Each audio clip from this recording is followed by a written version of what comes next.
Se viene el próximo panel de esta sala, los fundamentos de las decisiones de las políticas económicas. Vamos a invitar a subir al escenario a Federico Furiase, director del Banco Central de la República Argentina, y van a participar también Federico Zerboni, el presidente de Maizar, y Marcelo Macrech, el presidente del Congreso, Maizar 2025.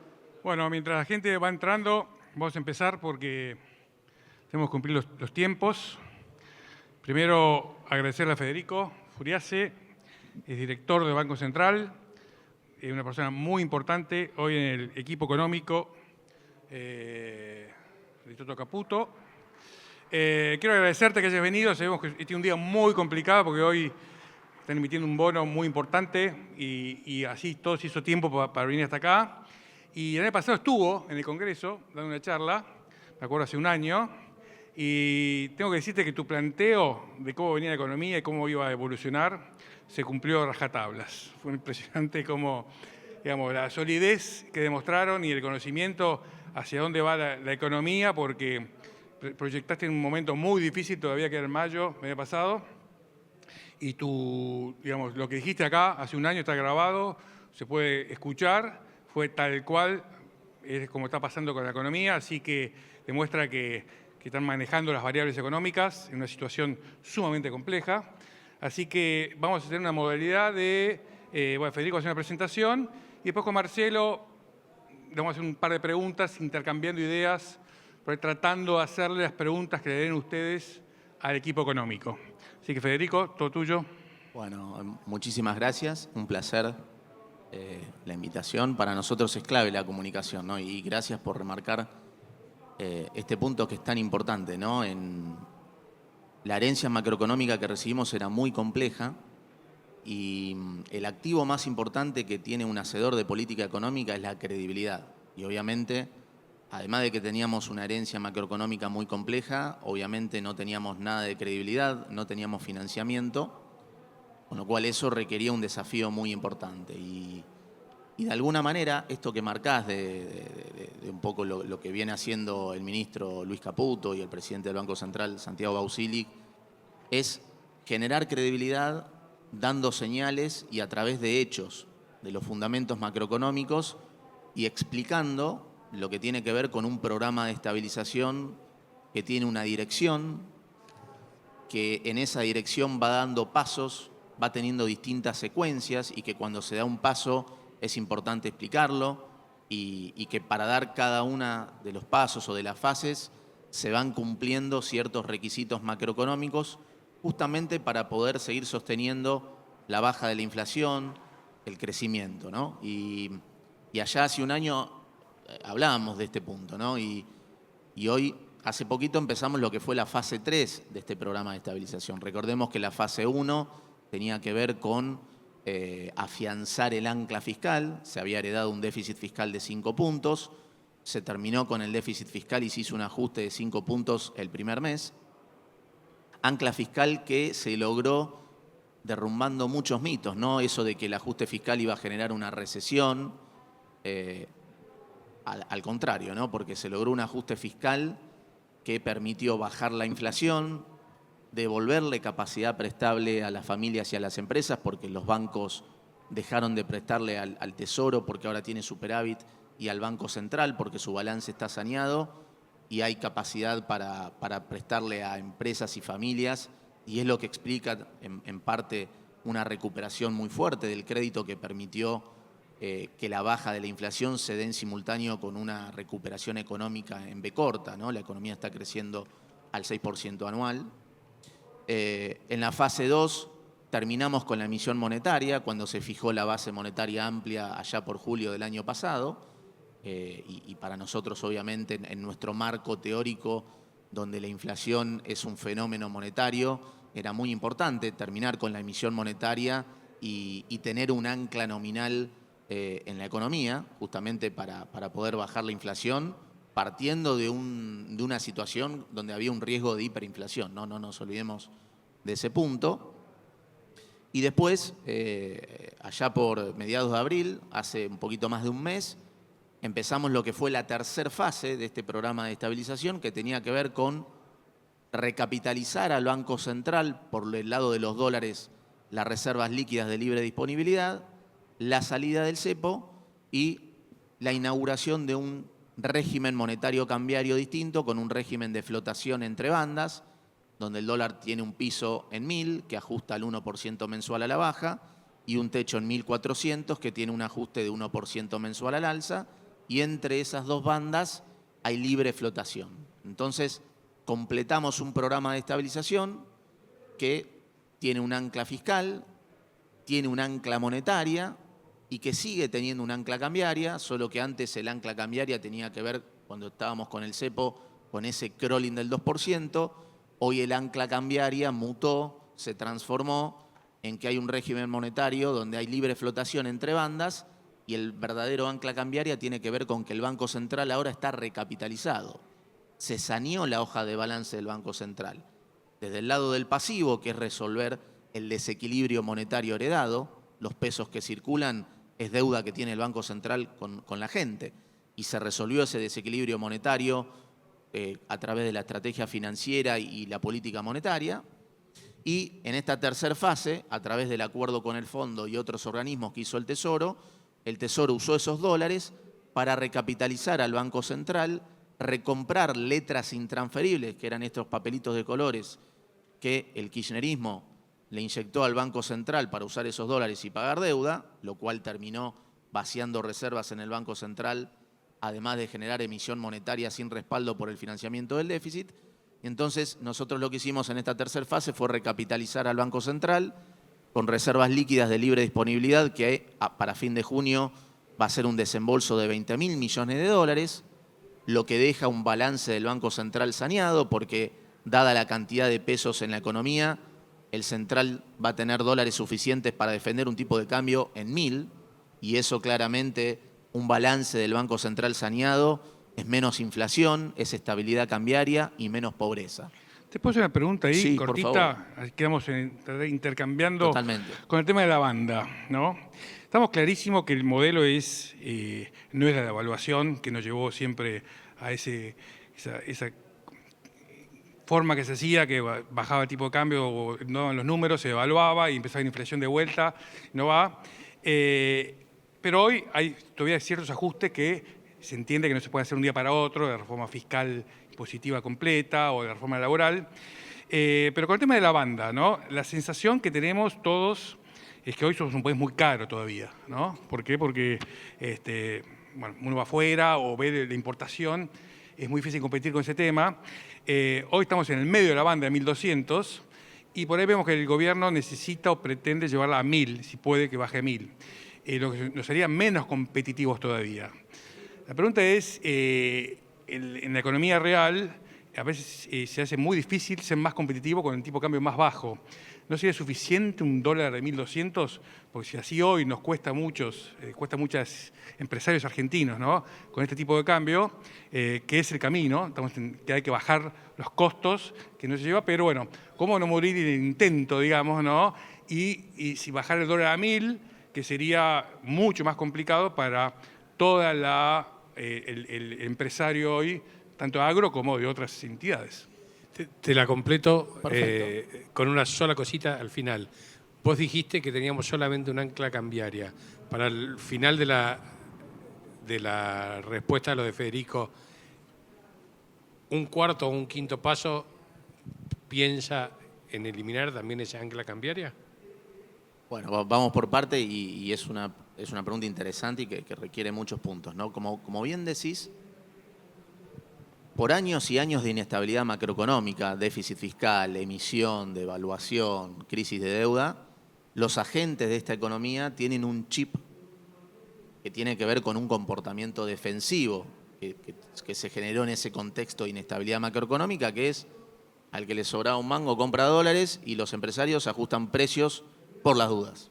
Y es lo que garpaba en esa macro inestable donde todo el tiempo lo que había era inflación, emisión, y cuando eso llegaba al borde del desequilibrio, se ajustaba el tipo de cambio y eso obviamente generaba más inflación y una carrera nominal que terminaba con más pobreza, más inflación y donde no se terminaba ganando competitividad claramente. Este es un modelo totalmente opuesto, porque hay una estabilización macroeconómica. Ahora hay superávit fiscal, no hay más emisión monetaria, el Banco Central está recapitalizado. En este contexto macroeconómico, la ganancia de competitividad ya no se da con devaluación. Se da bajando costos, bajando impuestos, bajando el costo financiero, generando un clima competitivo, porque así como el que no haya emisión monetaria hace que no haya más razones para que haya inflación, más allá del rezago que tiene la política monetaria entre 18 y 24 meses, además hay un clima donde hay una apertura comercial inteligente, donde se bajan aranceles, además se están bajando impuestos. El año pasado se bajaron impuestos por 2 puntos del producto, y en ese contexto macroeconómico el dólar puede bajar y los precios pueden bajar. Y el ajustar precios por las dudas aplica lo que el presidente llama el principio de imputación de Menger, ¿no? Como no hay convalidación monetaria, te puede dejar fuera del mercado, y es importante explicarlo. ¿Por qué? Porque nosotros entendemos, ese chip no se cambia de la noche a la mañana, pero cuanto antes se incorpore ese chip, más rápido vamos a llegar al bienestar general, que es seguir bajando la inflación con crecimiento económico y crédito. Entonces, lo importante es entender que la ganancia de competitividad, una vez que tenés asegurada la estabilización macroeconómica reflejada en que tenés superávit fiscal, logrado a través de baja del gasto, y que eso va dando espacio para bajar impuestos, una vez que el Banco Central terminó con la emisión monetaria y no hay razones para el aumento generalizado en el nivel de precios, una vez que tenés un Banco Central saneado, recapitalizado del lado de las reservas, y eso le genera respaldo a los pesos que circulan, y es la razón por la que hay estabilidad cambiaria en un contexto de libre flotación. Entonces, ahí hay que entender que la ganancia de competitividad viene por el lado de la competencia, la baja de los costos, la baja del costo financiero. Nosotros recibimos un riesgo país en la zona de 2.700 puntos básicos, casi 30% de sobrecosto en dólares, que es el primer ladrillito para que construya el costo financiero de una empresa, de una familia. Hoy ese costo financiero es 650 puntos básicos, es decir, 6,5 puntos. Entonces, digamos, del lado del programa de estabilización, todo el superávit fiscal, la estabilización nominal, fue devolviendo en términos de ganancia de competitividad, como bajando inflación, bajando impuestos, bajando costo financiero y, sobre todo, devolviéndole a empresas y familias capacidad prestable, porque ahora los bancos dejan de prestarle al Tesoro y al Banco Central y le prestan a las familias y a las empresas. Está viendo, los bancos están trabajando de bancos, y eso tiene que ver con la estabilización macro. Entonces, cuanto más rápido se incorpore ese chip, más rápido vamos a seguir bajando la inflación, y el tipo de cambio en estos niveles se da por las buenas razones, por los buenos fundamentos. Entonces, no hay que pensar más como que la ganancia de competitividad tiene que ver con subiendo el dólar, porque eso a la larga es más inflación, menor poder adquisitivo del salario y obviamente más inestabilidad macroeconómica y costo financiero, con lo cual me parece que en eso es importante ese punto. Lo que vos me marcabas, lo que yo te decía siempre es, este es un programa de estabilización que tiene 3 anclas, la fiscal, la monetaria y la cambiaria. En esta tercera fase, el ancla cambiaria dejó de ser el crawling del 2 para hacer ¿qué cosa? El fortalecimiento del balance del Banco Central, con los 20.000 millones de dólares que tiene, con estos desembolsos que se va a tener hasta fin de junio, que le permiten defender la cantidad de pesos de la economía a un tipo de cambio de cobertura de 1.000. Esa es el ancla cambiaria que pasó a ser en esta tercera fase. Entonces, pero lo más importante es que tenés un programa de estabilización y unos fundamentos macroeconómicos que obviamente cierran con ese tipo de cambio, obviamente para seguir, digamos, porque después está lo que siempre en algún momento habla el presidente, el efecto Hume-Cantillon. Las velocidades no son iguales en las variables financieras que en la economía real. Y entonces, obviamente, hay que hacer una apertura comercial inteligente para que las empresas se vayan adaptando. Hay que seguir bajando impuestos para que ese dólar, ese peso más fuerte que tenemos como contrapartida de este nivel de tipo de cambio, permita, digamos, que la economía real siga creciendo. No nos olvidemos que hoy estamos creciendo a ritmo de 6% anual. Se hizo una recuperación económica en B corta y claramente el sostenimiento del superávit fiscal logrado bajando el gasto de la nación, lo que se está haciendo es sostenerlo ¿para qué? Para seguir bajando impuestos. Federico, hablaste un poco del crédito a las personas y a las empresas y un poco en el contexto de este Congreso que es por más valor y ese más valor es mucho la transformación del maíz, donde se necesita mucha capacidad instalada de transformación y se necesitan muchos bienes de capital, tanto para producir como para transformar. Uno percibe, o yo con mi experiencia en finanzas percibo, que la Argentina siempre, o el sector agropecuario, tuvo acceso al financiamiento de corto plazo y en gran parte porque teníamos un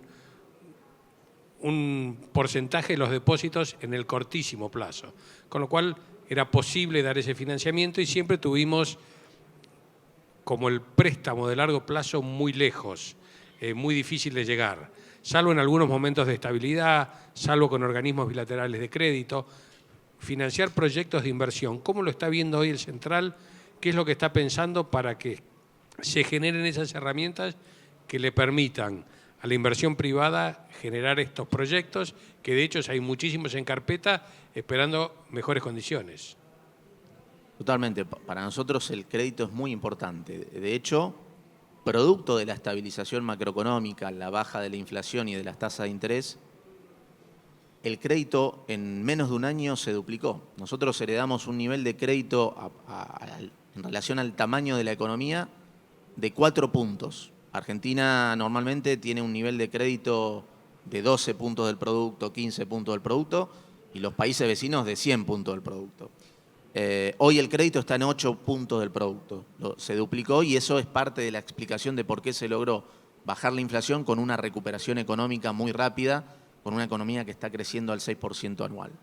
Entonces, vuelvo a la importancia de entender que para nosotros la inflación es un fenómeno monetario, que el ancla nominal en términos de contener la cantidad de dinero es el principal fundamento por el que va a seguir bajando la inflación y las tasas de interés, y esa es la mejor manera de generar condiciones de previsibilidad, de estabilidad macroeconómica para poder seguir dándole combustible al crédito y extendiendo los plazos. Qué mejor que bajar la nominalidad, estabilizar la macro y bajar la inflación para poder estirar el horizonte de los créditos. Claramente, y eso también tiene que ver con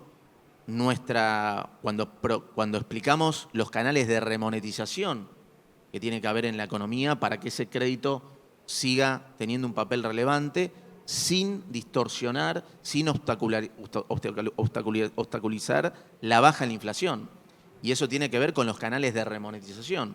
En este régimen monetario cambiario, la remonetización ocurre cuando el dólar va al piso de la banda, donde el Banco Central compra dólares e inyecta pesos, pero también hay un canal de remonetización en pesos adentro de la banda, lo que nosotros llamamos ese punto anker, que tiene que ver y que tiene mucho que ver con el crédito, porque es ¿qué está pasando con los bancos? Producto de la estabilización macro, de la baja de la inflación y de las tasas de interés, los bancos le dejan de prestar al Tesoro y al Banco Central y le están dando préstamos a familias y empresas. Y eso es importante, eso se da cuando el Tesoro tiene un vencimiento de deuda, no logra el 100% de los vencimientos por las buenas razones, porque los bancos tienen un exceso de demanda de liquidez para abastecer el aumento en la demanda de dinero y de crédito de las familias y empresas, y entonces el Tesoro tiene un colchón de reservas en pesos que fue armando prudencialmente, anticipadamente, porque sabíamos que iba a venir este punto, de la mano del superávit fiscal y de las colocaciones netas, fue armando un colchón en pesos que lo va devolviendo cuando hay licitaciones donde los vencimientos, la renovación es abajo del 100, el Tesoro le devuelve los pesos a los bancos y los bancos tienen el combustible para seguir financiando crédito a familias y empresas, ¿no? Y después está lo que queremos incentivar, que es la remonetización en dólares. ¿Para qué? Dado que esta es una economía que, producto de las crisis financieras, los agentes de esta economía tienen muchos dólares fuera del sistema y estimaciones que van de 200.000 millones de dólares a 400.000 millones de dólares. Entonces, ¿qué mejor en este programa de estabilización que tiene un ancla nominal muy fuerte, la cantidad de dinero en términos de base monetaria amplia fija, que también podamos darle combustible al crecimiento económico a través de esta remonetización en dólares, que también va a ayudar, obviamente, al crédito y a sostener crecimiento, pero manteniendo el peso fuerte, porque la remonetización en dólares en el marco de la dolarización endógena y la competencia de monedas es agregar dólares al sistema con la cantidad de pesos fija. Cada vez va a haber más dólares en relación a los pesos. El peso sigue siendo la moneda fuerte, lo que garantiza la estabilidad cambiaria, nominal, la baja de la inflación y de la pobreza, y agregamos un canal para seguir remonetizando la economía y seguir incentivando el crédito. Yo tengo una pregunta que en cualquier congreso agro, sabes que te harían todos los productores, que es sobre los famosos derechos de exportación, las retenciones. Con respecto a este cambio en la política que se sube, o sea, vamos, hay unas ciertas retenciones, se bajan, después se pueden subir algunas, otras bajan. Eso al sector le da poca estabilidad, poca planificación. Vemos un problema ahora a fin de mes de que la exportación pueda anotar exportaciones en mes de junio y en mes de julio descontárselas esas retenciones que vuelven a ponerse al productor, son cerca de $30 por tonelada, y que no las cobre el gobierno y tampoco la cobre el productor, ¿no? Debido a ese cambio de la política de subir y bajar y no una estabilidad. Nos preocupa una economía estable como la que tenemos y queremos tener. Ya hoy el número pasa por la competitividad, ¿no? No pasa por variables financieras. El año pasado, hace 2 años, perdón, era un negocio más financiero que productivo. Hoy es 100% productivo y hoy los números son muy finitos y yo creo que no hay ningún producto en Argentina que pueda soportar el 33% como tiene la soja o va a tener de vuelta en junio las retenciones y queda fuera del mercado y es un producto sumamente importante para la competitividad del sector. Entonces, ¿cuál es el plan claro que tiene el gobierno con respecto a la política de retenciones, sobre la estabilidad? Si son conscientes de este tema de que la soja queda en $240 y no es rentable sembrarla en gran parte del país. Entonces, es el tema que más el sector agropecuario creo que hoy le está, si quieres palabra, preguntando al gobierno o viendo un poco como que nos dejan no sé si para el final, quiere llamar así, de la baja de impuestos, pero complicando mucho al sector, a la producción, en este tema de estabilidad productiva, que en el costo hoy no soporta ese tema, y con la estabilidad tendremos que tener un planteo más a futuro, más claro de cómo va a seguir este tema. Creo que es una pregunta, bueno. Sí, totalmente.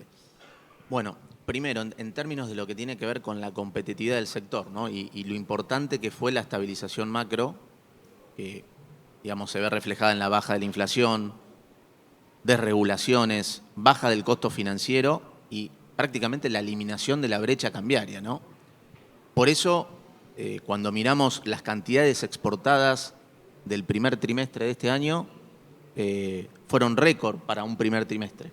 Entonces, eso habla de que pueden convivir este tipo de cambio con una competitividad ganada genuinamente porque la estabilización macro empieza a dar grados de libertad para bajar inflación, para bajar impuestos, para desregular, para eliminar la brecha cambiaria y para bajar el costo financiero. Obviamente, como marcaba en este programa de estabilización que tiene sus secuencias, la secuencia es clave en un programa de estabilización. La dirección es clara, era bajar impuestos y salir del cepo.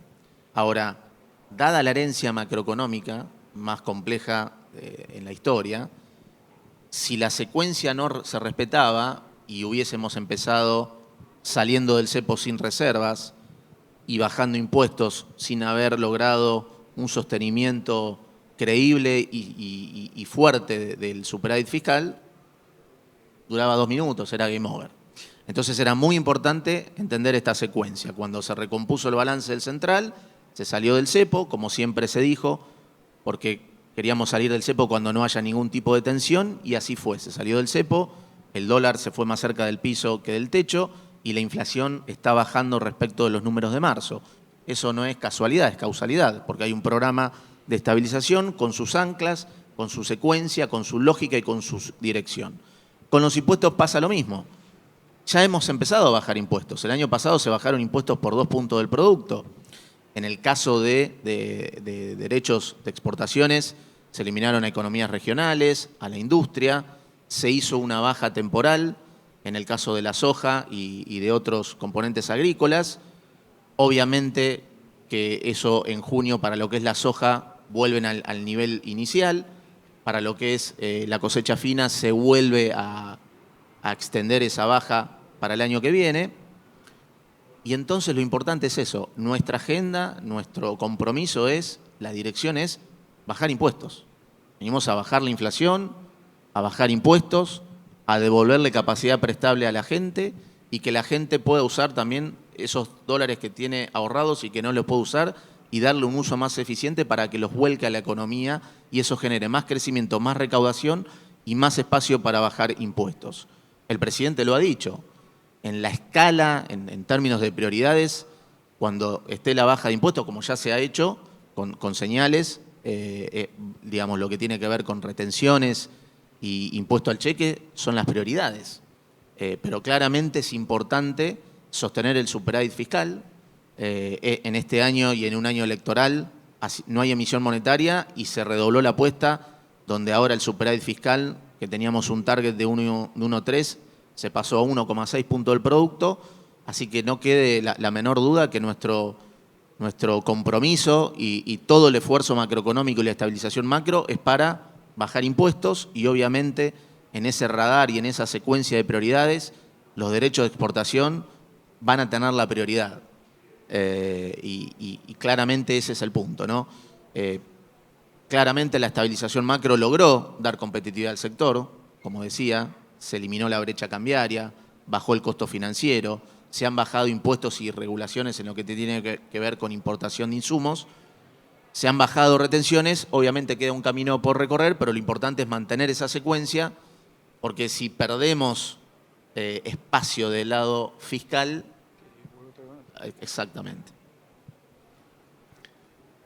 Tengo una pequeña y última pregunta. Hay millones de preguntas y han llegado preguntas como para hacerte, pero sabemos que tu día de hoy es complicado. Hay una publicación del Central donde habla de la balanza comercial del 24 al 30, con una evolución que casi duplica esa balanza comercial.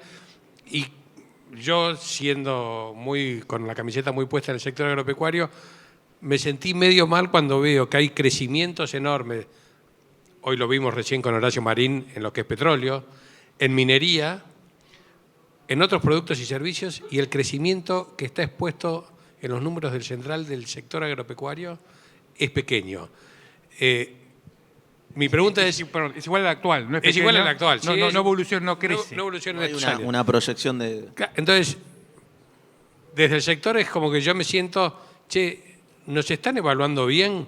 ¿Están viendo todavía el potencial que hay? Si metemos mucha tecnología y mucha inversión, sabemos que podemos producir más. Por supuesto que nos tiene que ayudar el clima, de alguna manera, y nos tienen que ayudar los mercados. Pero un poco mi pregunta es, ¿cuál es la percepción hoy del Central para con el sector agropecuario en esa generación de bienes para la balanza comercial? No, claramente es para todo el equipo económico, no solamente el Banco Central, el sector agropecuario es un sector fundamental, es el sector que aporta los dólares que necesita la industria para sostener empleo y crecimiento. Así que definitivamente nuestra apuesta es que la estabilización macroeconómica y las condiciones que genera la estabilización macroeconómica en términos de baja de impuestos, eliminación de la brecha cambiaria, salida del cepo, libre flotación, baja del riesgo país y que eso va a ir generando todos los argumentos y las condiciones para seguir bajando impuestos, le den un rol protagonista al campo y a todo el sector exportador agrícola, que para nosotros es súper clave. Obviamente también lo que hay hoy es una proyección muy fuerte para un sector que se supone va a tener un crecimiento vertiginoso, y lo que tiene que ver con vaca muerta, minería, y probablemente ese ejercicio esté mostrando eso, pero claramente para nosotros el campo es un sector clave y estamos muy contentos. Hay una liquidación muy fuerte que se está viendo, hay una apuesta muy fuerte y para nosotros eso es súper valorable. Te repito, el crecimiento de las cantidades exportadas en el primer trimestre de 2025 fue récord para las comparaciones de primeros trimestres. Está habiendo un cambio de chip, porque eso es importante, ¿no? Nosotros venimos de esa macro enferma donde el chip es ese, es ajustar por las dudas, retener esperando una devaluación, y estamos empezando a ver que ese chip está cambiando. Estamos viendo que el dólar puede bajar, precios que bajan. Tenemos baja de precios en aluminio, en naftas, en indumentaria, en autos. Estamos viendo que toda esa comunicación y ese esfuerzo y esa estabilidad macroeconómica está empezando a cambiar el chip y eso está buenísimo y el campo está aportando un montón y para nosotros bienvenido y desde ya generar las condiciones macroeconómicas para que el campo se siga desarrollando, siga invirtiendo, para nosotros es espectacular. Bueno, muchas gracias, Federico. Un placer. Te vamos a liberar, sabemos que estás con el reloj corriendo rápidamente y teniendo que volver al central, así que te agradecemos entre todos. Pido un aplauso por tu predisposición de siempre. Gracias por el espacio. Le agradecemos entonces al presidente del Congreso Maizar, Marcelo Macrech, al presidente de Maizar, Federico Zerboni, y a Federico Furiase, director del Banco Central de la República Argentina. Les agradecemos nuevamente y vamos al coffee break. Los esperamos a las 12:10 acá.